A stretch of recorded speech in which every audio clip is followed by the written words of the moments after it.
Hey everybody, welcome to my messy room. Today I have a book review. It's Jim Butcher's Deadbeat, and as you can tell I have been on a Dresden File high, and oh my gosh, this book is different from the other ones because basically everything you learned in the previous book about vampires, werewolves, fairies, or the fae, just ghouls, ghosts, characters from the previous books. Everything you learned from the previous books has some sort of a part in this book in particular, and it is crazy. We do learn about new things such like necromancy. I think a ghoul was the first time we got like an active ghoul in this book, and so we do get a little bit of new things and I guess new characters, but basically all the elements from the previous book kind of just got combined in this book. Previous storylines, previous characters, previous creatures. Like I said, it all gets combined in this book. Just everything. I mean, just the littlest things from the previous books somehow has some kind of a influence in this book, and it's just amazing. And usually the books are the books previously have been relatively small, in the fact that it's typically just Dresden working on a case or just working on something very specific to that book. And in this book it's different because he is just, something huge just happens. It's just like a bunch of all this stuff just all mixed up in here, and it's just, oh my gosh, crazy. I mean, things get big. Things get pretty big because there's a war going on. I mean, necromancy involves some pretty heavy magic. While we didn't get a lot of Dresden's past, I mean, it was still there. We still got a bit. It still was a huge story. A huge story. How it fit in this book, I have no idea. How he managed to fit so much in like this book, which is relatively the same size as all his other books, I have no clue. I have no clue. But anyways, if you don't know, Harry Dresden is a wizard in Chicago about, you know, our modern times, sort of that kind of a feel. And he has like the job of a detective, except instead of doing detective work, he does wizard work. Jim Butcher's magic is very unique. Jim Butcher's storytelling is very unique, and as are his characters. I mean, of course, I have the typical problems of, I feel sometimes he can be a little sexist, sometimes he can be a little racist, but I don't think it's like blatantly sexist and racist, and I'm not justifying any sexism or racism. Sexism and racism I do not encourage, but I think it's more sheer the way he chooses to develop his characters, the way his choice of words that seem racist and sexist, which it's not racist and sexist where he's making a race or a sex feel belittled to the point where you want to go out and hate on a race or sex, but it's still a little demeaning, and I don't encourage that at all. But anyways, that's beside the point. A lot of fantasy and other books do this as well, and I want to do around that, but not now. So anyways, this book, amazing. I mean, I wasn't expecting it to get this big. This is book 7, I believe, and man, it just like he combined everything. The story got huge. I mean, Jim Butcher, like I said in the previous book, he does take little things and make them big. Usually something so small as, oh, can you find a necklace for me, will end up turning into like some huge fiasco. But here things got really huge. Like I said, there's a war going on, and things are getting pretty serious. Some things beyond even what Dresden can do, and we are hearing a little bit of this war with the wizards and vampires, and some of that's beyond Dresden, and he probably won't be actively involved in it soon, but we do hear about what's going on between the White Council and the vampires, which Dresden doesn't participate in on a heavy scale, but by the way they're mentioning it, I'm pretty sure he might soon. And what else do we have here? We still have Harry Dresden's past at large. We have him fighting internally with himself. We also have this new influence on Harry Dresden that is going to play a big role. And he's just getting constantly in trouble. So I really don't know. It just seems like things are getting bigger and bigger, and things are starting to build up upon themselves. And so I hope for a while it goes back to the small cases where, you know, he just gets hired out small time. I hope they do that for a while, because I love, usually in his small time cases we learn about the lore the most. Like sometimes there'll be a book about involving fairies, so we'll learn about fairies and the fae. So, and another small time one, it was about werewolves, so we learned about werewolves and the different kinds of werewolves.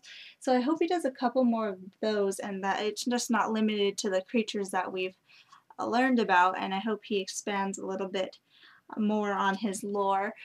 But either way, book 7, still great.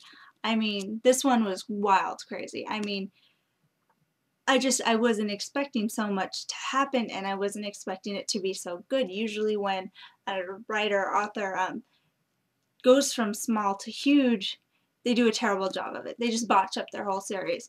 But Dresden is still keeping it under his belt. Dresden.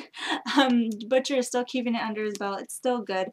At least I think so. It did get huge. I mean, I was kind of noticing it in the previous book. I mean, if you didn't notice, I did make a comment on how Jim Butcher goes from small to large quite proficiently, and now just things went from small to huge quite obviously, and it wasn't bad at all.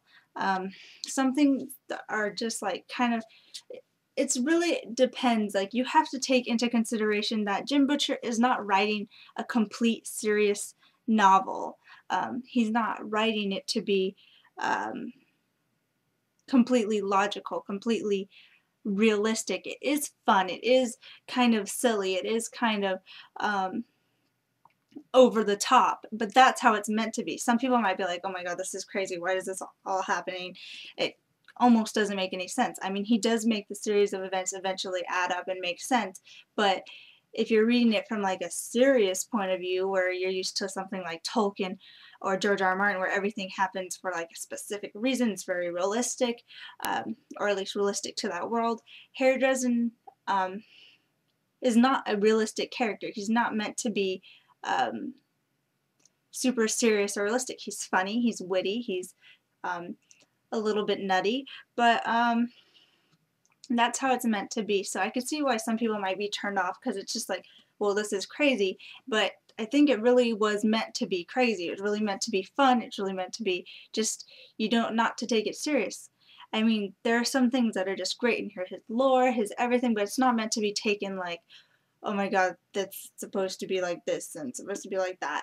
And while I do enjoy books that do have that kind of seriousness to them, sometimes it's just fun to pick up a book where things happen kind of in a silly, over-the-top kind of way. And it's not silly in the way where it's just like completely, you can't take it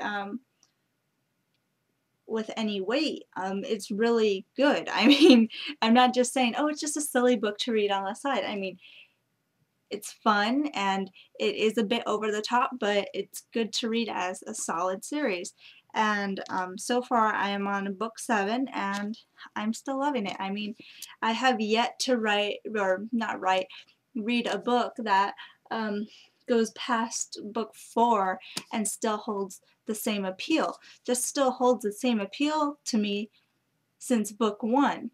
I've been expecting the same Dresden. Of course, there has been some, he has evolved since book 1 in some aspects, but I still expect the same witty Dresden, I expect the same over-the-top kind of a story, where in other books, even George R.R. Martin's series, which happens to be my favorite, after book 3 or 4, I was kind of like, things don't feel exactly the same.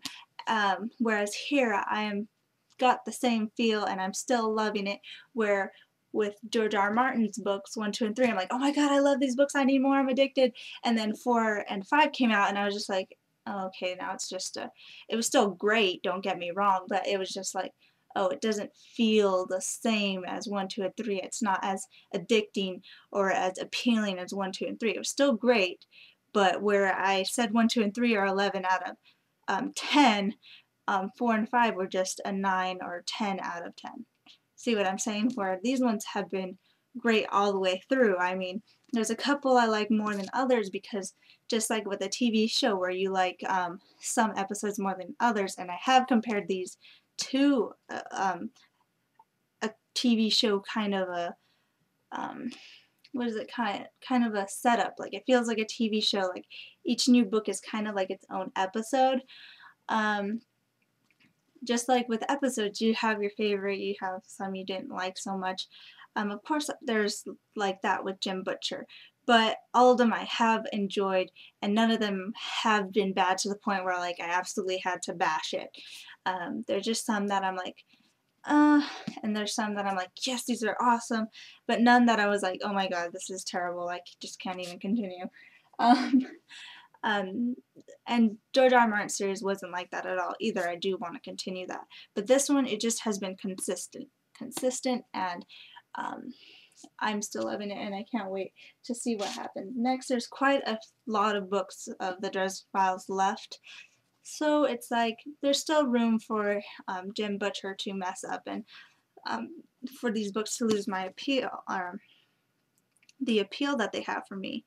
But right now that's not really happening, and I know I'm kind of excited, but I knew when I started this video, I'm like, oh my gosh, I have so much to say about this book. Because this one is, I would say it's different from the other books. I mean, the previous book was kind of setting it up as he would increasingly get bigger in storyline, or the plot, or whatever was going on, it would increasingly get bigger, like something huge would happen. And this one, it's just like all these elements combined were just thrown into this book. I mean, even like just the most minute things from the previous books were added, and it was just like, oh my gosh, I remember that from the other books. And I just love when writers do that, when they just add little aspects from previous chapters or previous books and kind of incorporate them. I think it just makes for a solid series. So sorry if I spoke a little fast. I was excited to do this review, and I am excited to read the book after this, which is why I am in a hurry to do this. Not only am I excited to talk about it, I also want to hurry up and do the next book, and sometimes I get a little confused, as you can tell from my last Dresden File book, that if I read more than one of these books at a time, it's easy to blend them together, and that is not good. You might get a spoiler on accident. Either way, if you're just watching these reviews just to watch them and you haven't picked up the Dresden Files, I highly suggest it. I mean, it really is a breakaway from your typical serious fantasy. Two examples were the Song of Ice and Fire series and, of course, Tolkien's The Lord of the Rings. Those are kind of serious, solid fantasies, where this is more of a fun, over-the-top sort of a fantasy. And I love it. I absolutely love it. And in here, like on this cover, oh my god, Harry Dresden looks freaking hot. I mean, but anyways, the other ones you couldn't really see his face. I think this one you see his face a lot more, and I'm just like, he's kind of banging. So, we shall see what happens.